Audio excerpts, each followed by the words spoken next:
এক মহিলা প্রশ্ন করছে ডক্টর জাকির নায়েককে যে আচ্ছা আপনি তো বললেন হিন্দু মুসলমান খ্রিস্টান বৌদ্ধ সব ভাই ভাই, তো সব যদি আমরা ভাই ভাই হই, আমি তো হিন্দু, ওই মহিলা বলছে আমি তো হিন্দু, তা আপনার মক্কা মদিনে আমরা যাইতে পারি না কেন? এটা কঠিন প্রশ্ন। আমি চিন্তা করলাম কি জবাব দেয়, আমার কাছেও জবাব আছে, কিন্তু উনি কি বলেন সেটা শোনা দরকার। উনি জবাব দিলেন, বোন আপনার বাড়ি কই? কই তো ইন্ডিয়ায়। জন্মস্থান কোথায়? এখানে।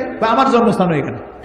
আচ্ছা বোন আপনি কি জানেন যে ইন্ডিয়ায় এমন এমন জায়গা আছে যেখানে এখানে জন্মগ্রহণ করার পরেও সে জায়গায় আপনি আর আমি যাইতে পারি না, এরকম জায়গার নাম জানেন?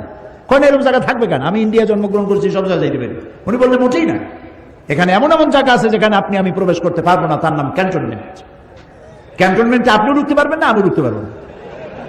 ক্যান্টনমেন্টে ঢুকবে যারা নিরাপত্তার দায়িত্বে, দেশ রক্ষার দায়িত্বে যারা আছে, যে কোনো মুহূর্তে ডাক দিয়ে বলে জান দেওয়ার জন্য, রক্ত দেওয়ার জন্য, জীবন দেওয়ার জন্য ঝাঁপায় পড়বে, সেসব সেনাবাহিনীর জন্যই ক্যান্টনমেন্ট তৈরি করা হবে।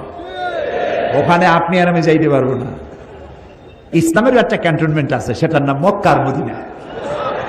ওইখানে ওই সব লোকেরাই যেতে পারে যারা আল্লাহর জন্য জান দিতে পারে, মাল দিতে পারে, রক্ত দিতে পারে। প্রিয় বোন আপনিও যেতে পারবেন, আপনার পাসপোর্টে একটা ভিসা লাগান, ভিসার নাম লা ইলাহা ইল্লাল্লাহু মুহাম্মাদুর রাসূলুল্লাহ, কালকে আপনি মক্কা মদিনা চলে যান। কি সুন্দর জবাব! আমার খালি দোয়াই আসলো যে আল্লাহ তাআলা কি ব্রেন তুমি তাকে দিয়েছো, সুবহানাল্লাহ।